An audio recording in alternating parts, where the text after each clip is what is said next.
Halo sahabat semua, sahabat belajar. Di sini kita akan membahas informasi ataupun soal CPNS TWK full penalaran ataupun yang kita sudah rangkum sebaik mungkin dengan soal-soal terbaru full penawaran dalam persiapan tes SKD CPNS 2023. Jadi sahabat semua tetap stay tonton video ini dari awal sampai akhir supaya sahabat semua bisa memahami bagaimana bentuk soal-soal TWK full penalaran versi terbaru untuk persiapan CPNS 23. Sebelumnya jangan lupa subscribe channel ini agar channel ini bisa semakin berkembang. Terima kasih untuk sahabat semua yang sudah subscribe. Langsung saja kita bacakan untuk soalnya. Yang pertama yaitu pada tahun 2007 lagu Rasa Sayang digunakan untuk mempromosikan kepariwisataan Malaysia oleh Departemen Pariwisata Malaysia. Pada tahun 2017, lagu ini kembali digunakan saat pembukaan SEA Games 2017 di Stadion Bukit Jalil, Kuala Lumpur, Malaysia. Tak berhenti di situ, isu klaim lagu ini juga muncul setelah grup K-pop Stay menyanyikan lagu ini saat jumpa fans di Kuala Lumpur. Klaim ini pun terbantahkan dengan pengakuan UNESCO bahwa lagu Rasa Sayang sebenarnya lagu daerah Indonesia yang diciptakan Paulus Bell yang berasal dari Maluku. Sebagai bentuk bela negara akan budaya Indonesia, sikap yang kita ambil adalah jadi ada suatu contoh yang dimana milik kita sudah diklaim oleh orang lain, namun UNESCO sudah mengembalikan nama baik bahwasanya klaim tersebut adalah merupakan ataupun lagu tersebut adalah merupakan hasil ciptaan negara kita atau negara Indonesia milik kita sendiri. Nah, di sini kita diminta untuk membela negara kita. Bagaimana cara kita yang akan kita ambil? Yang pertama itu menghindari konflik dengan Malaysia karena kita merupakan negara serumpun. Nah, ini bentuk membela negara yang kurang membela bentuk negara ya. Jadi kita tidak boleh hanya membiarkan atau menghindari konflik saja tanpa harus mencari solusi. Kemudian melakukan protes atas klaim dari Malaysia. Nah, di samping melakukan protes, kita harus melakukan protes dengan jelas. Nah, ini juga belum sebenarnya ya. Kemudian C, mengapresiasi kebudayaan di Indonesia. Nah, untuk mengapresiasi kebudayaan di Indonesia ini perlu menjaga nama baik ataupun membuat hal baik dalam klaim apa yang sudah diciptakan oleh negara sendiri. Kemudian D, melestarikan budaya warisan Indonesia yang beraneka ragam. Nah, ini sudah termasuk ya. Kemudian kita lihat dulu yang E, melakukan asimilasi budaya Indonesia dengan budaya lain sehingga budaya Indonesia semakin dikenal. Nah, ini jawaban yang paling benar adalah jawaban D. Perbuatan bela negara yang kita laksanakan yaitu melestarikan budaya warisan Indonesia yang beraneka ragam. Nah, dengan cara melestarikan, ini jawaban yang benar. Dengan cara melestarikan yaitu dengan cara bahwasanya mengambil nama baik kembali atas karya Indonesia sendiri, itu adalah salah satu bentuk melestarikan budaya warisan Indonesia yang beraneka ragam. Jadi jawaban yang paling benar adalah jawaban yang D. Soal nomor 2. Kasus kematian Vanessa Angel dan Febri Ardiansyah dikabarkan akibat kecelakaan di Tol Jombang. Dengan adanya kasus tersebut, kehidupan keluarganya pun ikut tersorot, termasuk kehidupan adiknya Febri Ardiansyah, Fuji Utami, yang mendadak viral karena kejadian tersebut. Banyak netizen yang menghujat Fuji karena menjadi terkenal akibat musibah.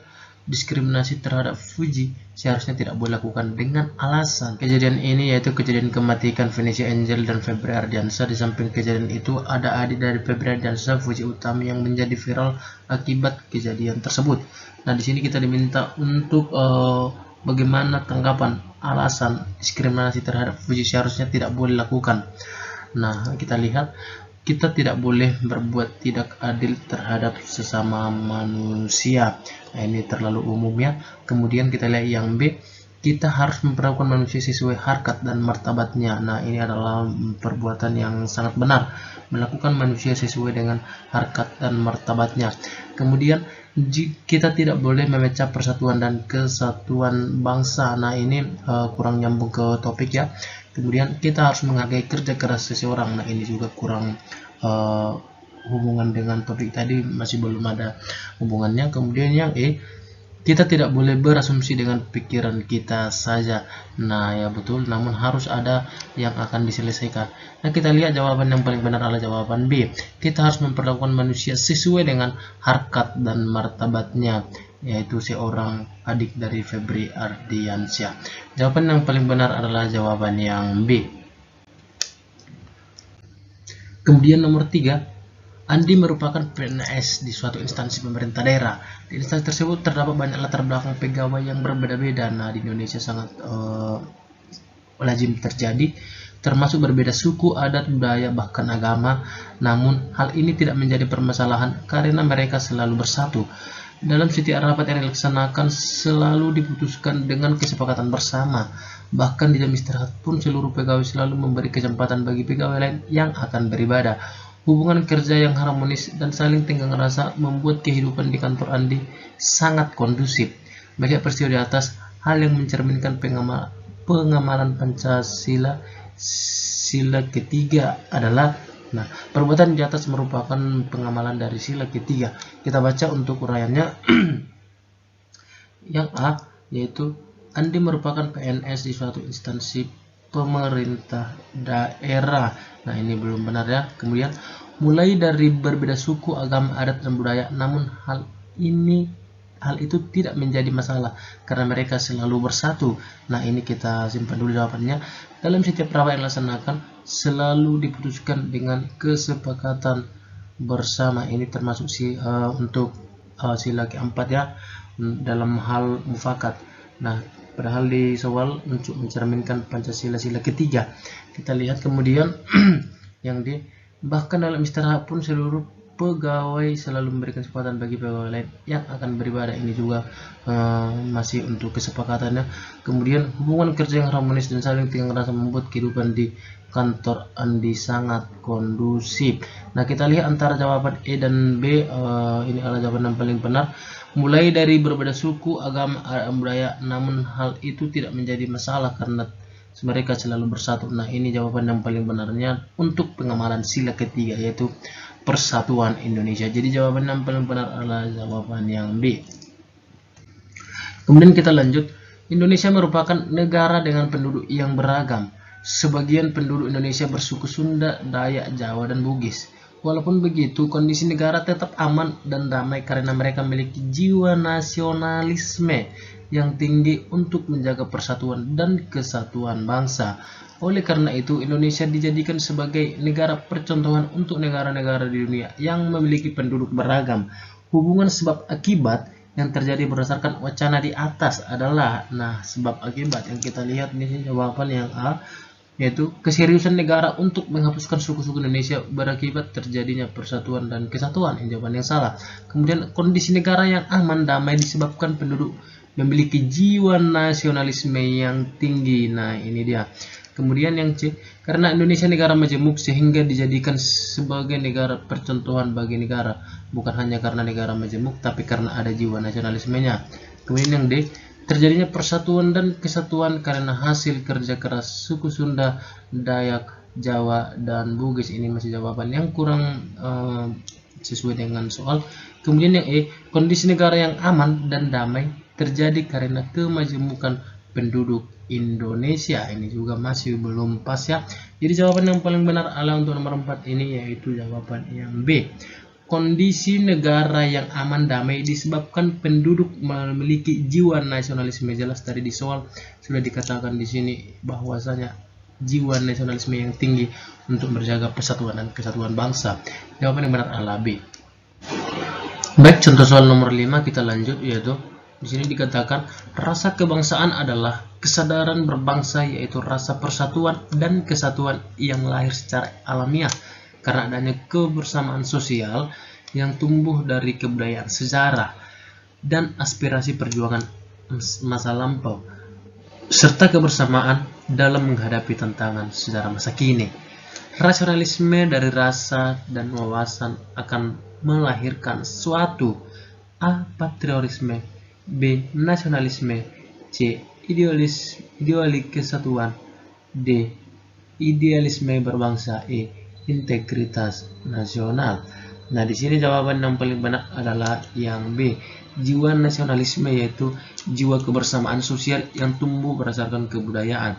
Jadi setiap warga negara yang memiliki jiwa nasionalisme itu yang merupakan yang memiliki rasa kebersamaan sosial dalam perjuangan negara dari masa lampau hingga masa kini. Jiwa nasionalisme yang ada dalam hati menyadari bahwa negara ini adalah bukan hanya milik pribadi, namun milik semua masyarakat Indonesia. Dengan kata kunci kebersamaan. Jawaban yang paling benar adalah jawaban yang B. Kita lanjut nomor 6. Pada akhir bulan, tagihan rekening telepon kantor mengalami lonjakan menjadi sebesar 21 juta dari yang biasanya tidak pernah melebihi 15 juta. Setelah lakukan pengecekan, ternyata banyak nomor telepon yang dihubungi tidak memiliki hubungan kerja dengan organisasi. Kemudian jajaran pimpinan kemudian memanggil semua pegawai untuk melakukan pengecekan dan penyelesaian masalah tersebut. Sebenarnya Anda termasuk pegawai yang menggunakan telepon untuk urusan pribadi.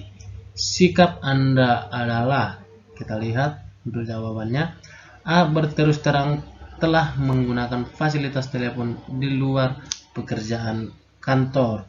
Kemudian seharusnya organisasi melakukan pembayaran saja karena anggaran masih tersedia. Ini salah. Kemudian yang C, sebaiknya atasan bertanya kepada setiap pegawai untuk mengetahui siapa saja yang menggunakan telepon kantor di luar pekerjaan. Ini juga jawaban yang salah. Seharusnya organisasi tidak perlu membesar-besarkan masalah ini karena masih banyak hal penting lain yang harus diselesaikan. Nah, dari hal kecil juga perlu kita selesaikan supaya tidak terjadi masalah besar. Kemudian yang E, jika pimpinan membuktikan bahwa saya menggunakan telepon pribadi, saya akan mengundurkan diri. Ini kurang solutif. Nah, jawaban yang paling benar adalah jawaban yang A. Berterus terang telah menggunakan fasilitas di luar pekerjaan kantor.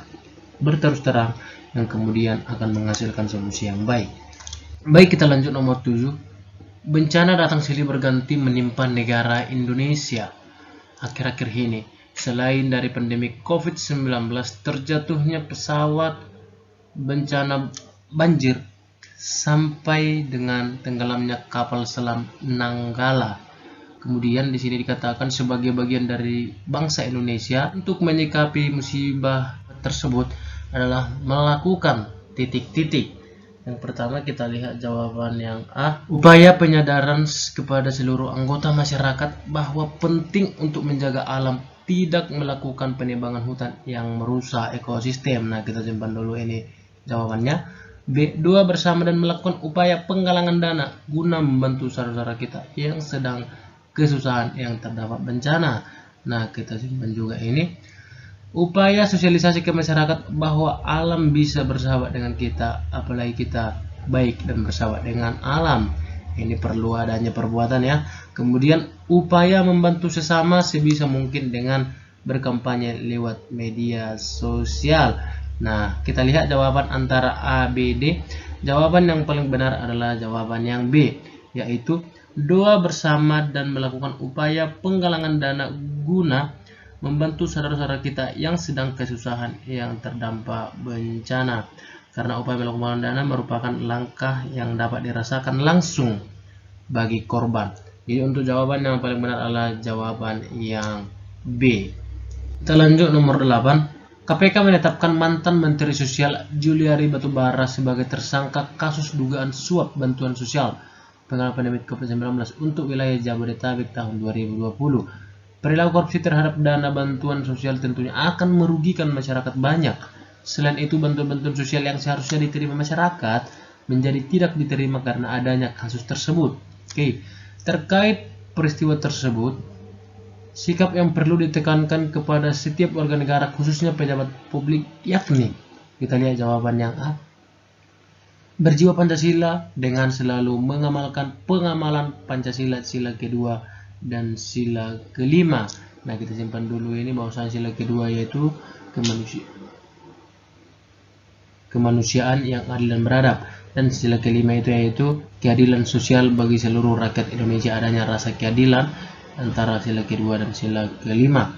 Kemudian yang berjiwa NKRI dengan selalu mempertahankan kesatuan warga NKRI terlalu umum.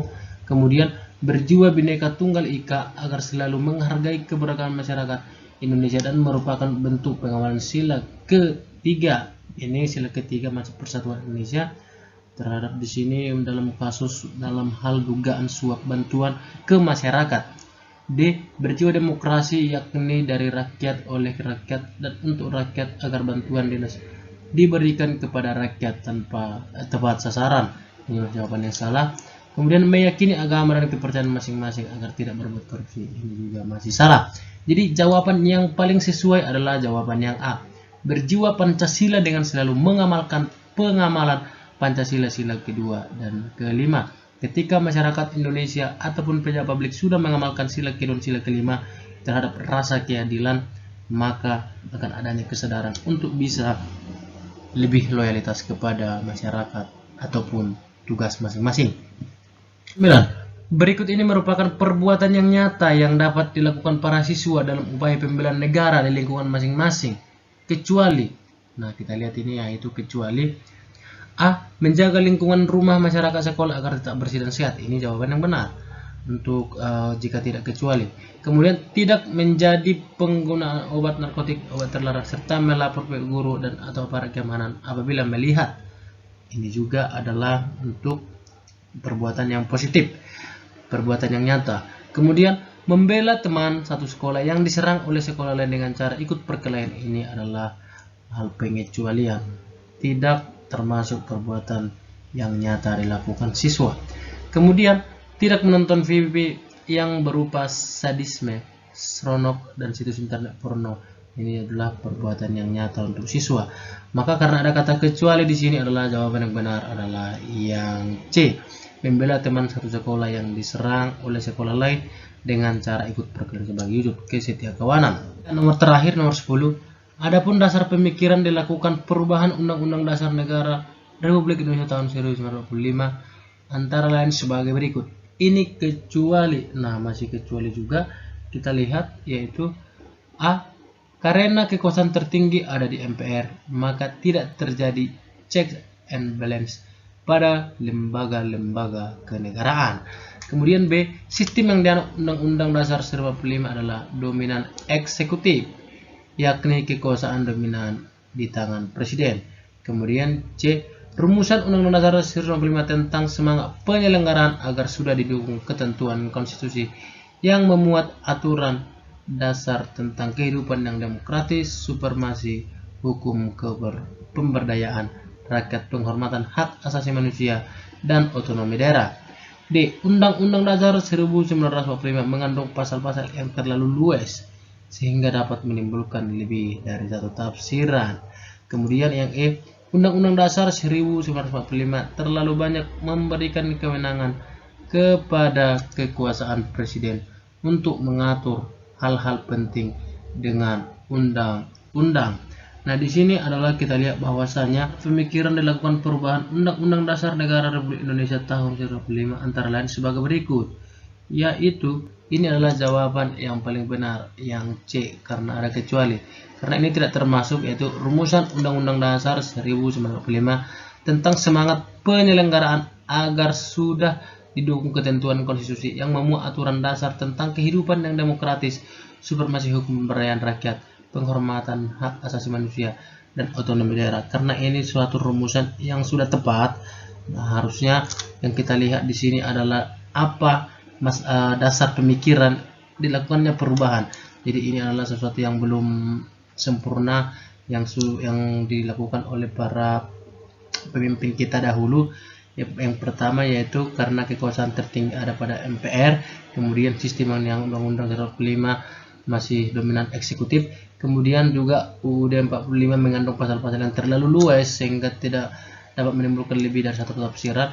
Kemudian UUD 45 terlalu banyak memberikan kewenangan kepada presiden. Nah, oleh hal itu maka dasar pemikiran dilakukan perubahan adalah yaitu A, B, D, E. Nah, karena ini ada kata kecuali, maka jawaban benar adalah jawaban yang C. Ini dulu informasi yang bisa kita sampaikan. Salam sahabat belajar, salam sukses.